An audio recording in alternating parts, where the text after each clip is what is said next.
What's good, YouTube? Welcome to my channel, man. My name is DivaTequila. I appreciate you being here. Hope you're having a wonderful day.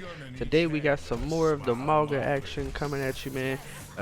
Really been enjoying spamming him, along with I've been learning some Kariko on the side as well, but more to follow on the the Kariko journey. But Mauga feels like he's in a really good place at the moment. I see him getting played quite a bit. I haven't started playing tank in any competitive queue at all, but if I do, it'll probably be a lot of Mauga and then probably some Arisa as well. Those are the two I'm the most comfortable with. But yeah, we have a pretty big game here. This is my highest damage game with him so far. In quick play, so I was kind of surprised with, you know, the length of this game. You know what I mean? Most quick play games don't last long enough for you to put up a massive amount of damage, but that's what we do, so we'll see how it goes. We're on Busan at the moment. I'm trying to focus on getting this Mercy out. That way the Ramatra doesn't have his, you know, constant healing source. Now that we've dropped the Mercy, this should be a lot easier to deal with. Unfortunately, they do have the Mei on me now. Mei, whatever. She's a bit annoying to deal with because, you know, she can constantly slow you. She can eventually freeze you as well. The frozen walls as well is an excellent way of breaking the line of sight so your healers can't heal you. So anyways, we weren't able to kill the tank before the Mercy came back, so now I'm still trying to do my best of, you know, just maintaining a dominant position on the point. Was focusing on Mercy for a little bit, but we did hit the big anti-grenade on the tank. He was only at like a quarter health as well, so I wanted to try to take advantage of that. Unfortunately, wasn't able to capitalize on it. The tank here did beat me to getting his ult, which is kind of unfortunate, but we killed him in his ult, so big mistake on his part. Now I've got mine ready to go as well. Unfortunately, the Mercy did stick the res and then dove away as well. I was able to avoid getting frozen by the Mai ultimate, which is another thing that's so I don't know, so good about Mauga. You know what I mean? As soon as they stick the freeze down, you can just sprint out. Sprinting out will break the current CC that you have on you, and then you can just, you know, reset for the next fight. So unfortunately, they do cap the point. They kill us as well. I felt like the initial contest for that point was really good. Nobody capped it for like the first, I don't know, 3 minutes or so. So that was good. Unfortunately, we weren't able to secure the point, but that's okay. We got a big Kitsune down here. Unfortunately, they dropped their tree right in the middle of the Kitsune.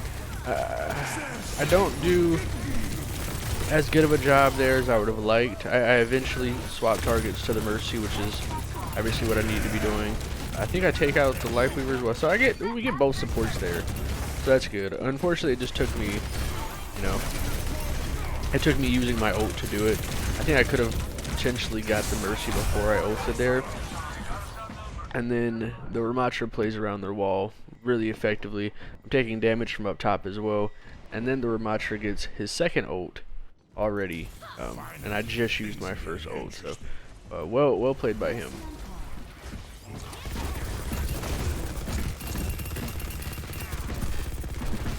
You got the ignite going, just pumping out as much damage as we can there.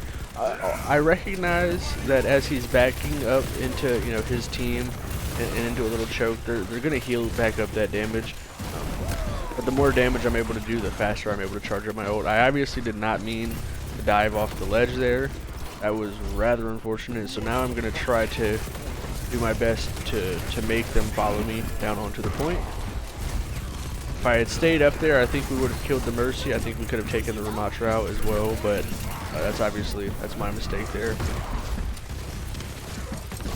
That's okay though. That's okay. We chased the Mercy away, so the Mercy's not able to help the Ramatra. We get Ramatra low right as I'm about to ult, so that's pretty nice. And in overtime at 99%, we capped the objective for the first time this round, so that's pretty dope. We get the one big kill in the tunnel, and then Mai just drunkenly falls off the map, so that's cool.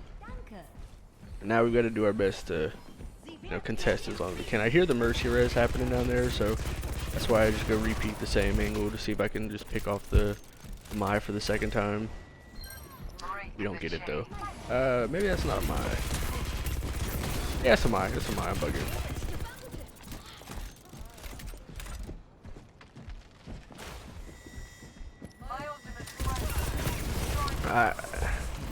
I don't know why she felt like she needed to keep coming to this same doorway every time, but it's what gets her killed here, so we'll take that. I honestly think that I should have just, yeah, there we go. I think that I should have just ulted the Ramatra, kept the Ramatra, trapped in my little ultimate and fried him. Instead, got him really low, and then Lifeweaver was able to pull him out. That's cool though. Get some big damage down here. We get a few kills. We take the tank out as well. So now we essentially just have to hold the point for one more team fight. I don't have my ultimate, but Ramatra shouldn't have his ultimate either. Actually, now that I'm looking, nobody on their team is really gonna have their ult for this one. Well, never mind. Never mind. Mai just racked up quite a lot of charge there. So the Mai charge, or the Mai ultimate, is obviously really impressive. It forces us all either out of the area or it freezes us all. So she has her ult up now. Tracer's almost got her ult. And that's about to come into play right here. Yeah. So that's what forces us off the point. I'm trying to stay close to it, and then the Tracer ult misses me, but not by much. I get down to 23 health as well. I don't really have, not that I can see at least, I don't really have much of an option there. I still wanted to contest the point. We lose the round, but maybe I'm able to dash in on somebody low health there, get a pick, and then start my health regen, but it's okay. So we lose the first round. It goes 99 to 100, so that's cool. They got it all the way up to 99 before we were able to cap it, and then we took it all the way up to 99, so that's okay, man. In terms of the Mauga buffs, I really appreciate what Blizzard's done here. I think that the initial nerf was definitely warranted, because he did receive a lot of buffs prior to his full release, between his little trial weekend and then his full release. I think they kind of overbuffed him.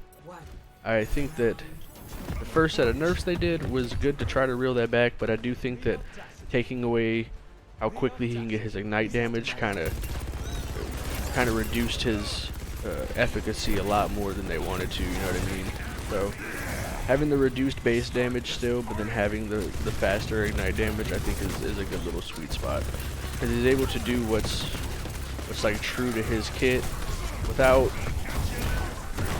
being disgustingly broken. I think there's still a lot of room for counterplay against Mauga at the moment, so that's good for the overall health and state of the game. But I do think it's good that the new character, the season that the new character is released is good and is in meta, you know what I mean? It encourages people to want to play him. It also encourages new people to want to play.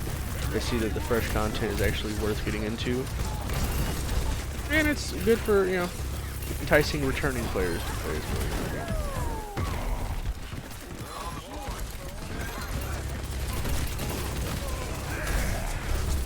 So we get the point capped here. We're doing our best to just maintain an aggressive position. I've got my overhealth going, you know what I mean? I don't really feel like at this moment I have much to be concerned of. Obviously the reload time is going to take a little bit out of me. In terms of, if I'm reloading, not only can I not fight, but I can't heal myself at that moment either.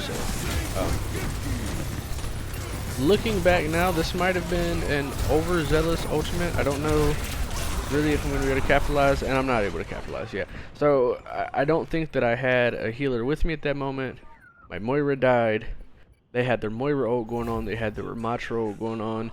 And then the Reaper ult followed up right afterwards. So not a very good ult on my part. I obviously, I can respect the mistake that was made there. I tried to make an aggressive play there. If I'm able to beat them in their ultimates, then that's obviously going to be huge for the momentum shift of this map. But wasn't able to get that done. That's okay. Huge life grip by the Life Weaver there. Big shout outs. Unfortunately, we do pick off the Mai with the Bastion, but Mercy instantly reses with the Mai free zoning us all out. But we pick Mai back out. Ramatra's low here.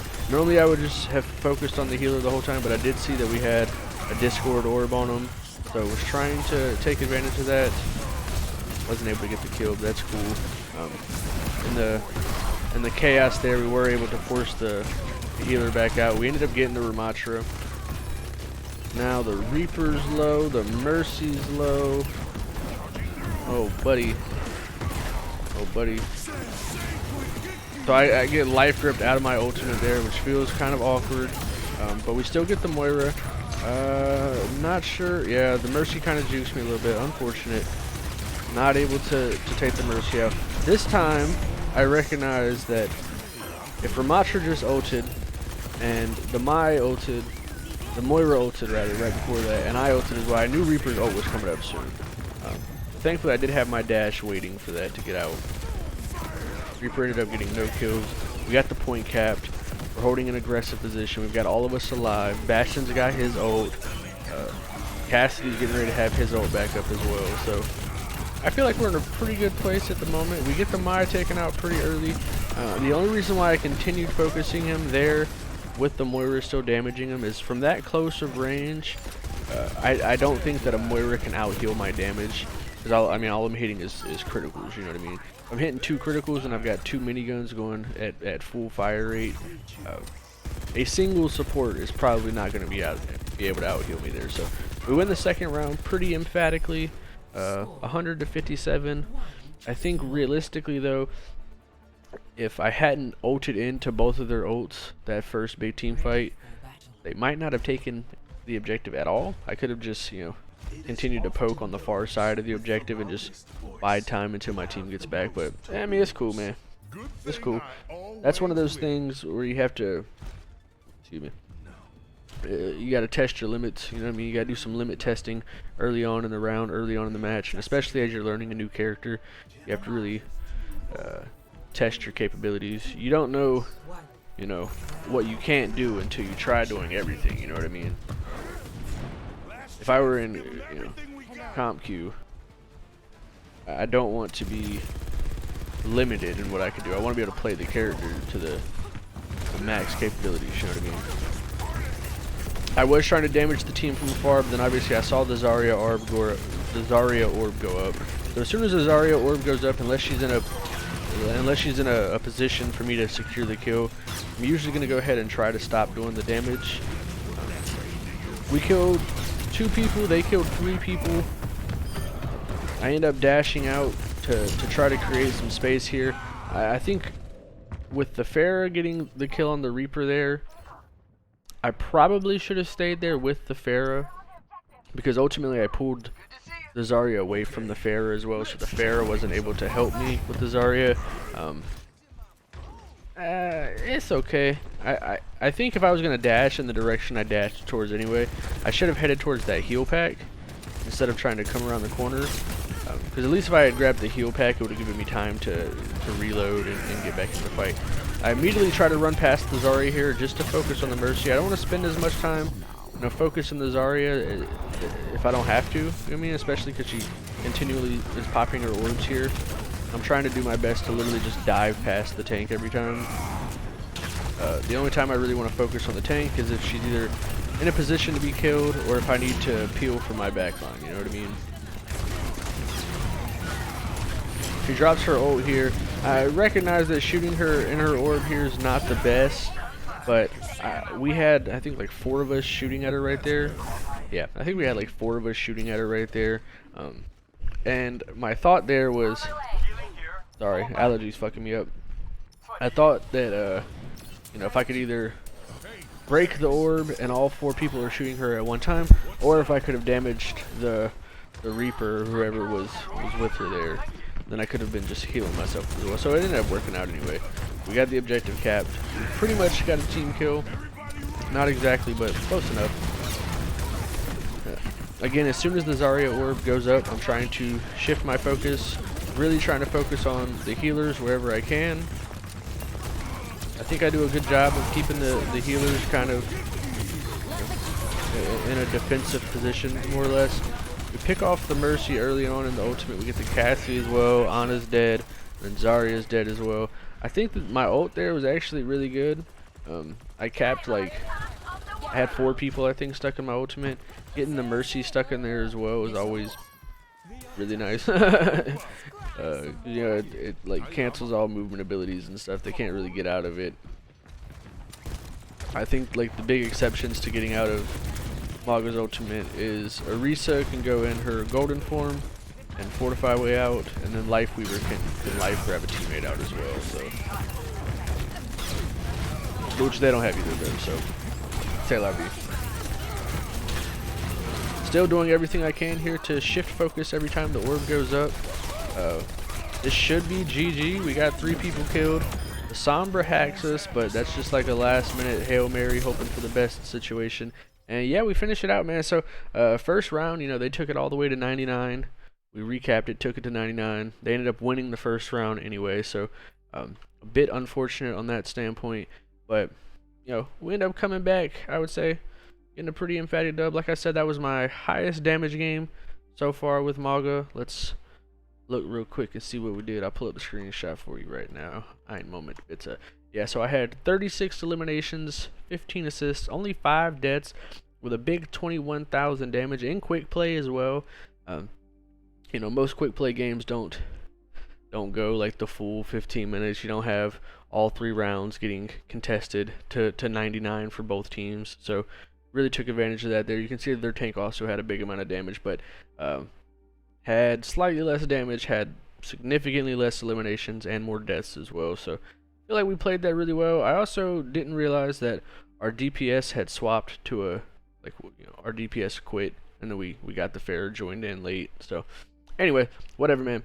I appreciate y'all watching. Happy holidays. I hope your Christmas went well. I hope the New Year's treats you well as well, man. Have a wonderful day. Stay safe. Know that I love you. Peace.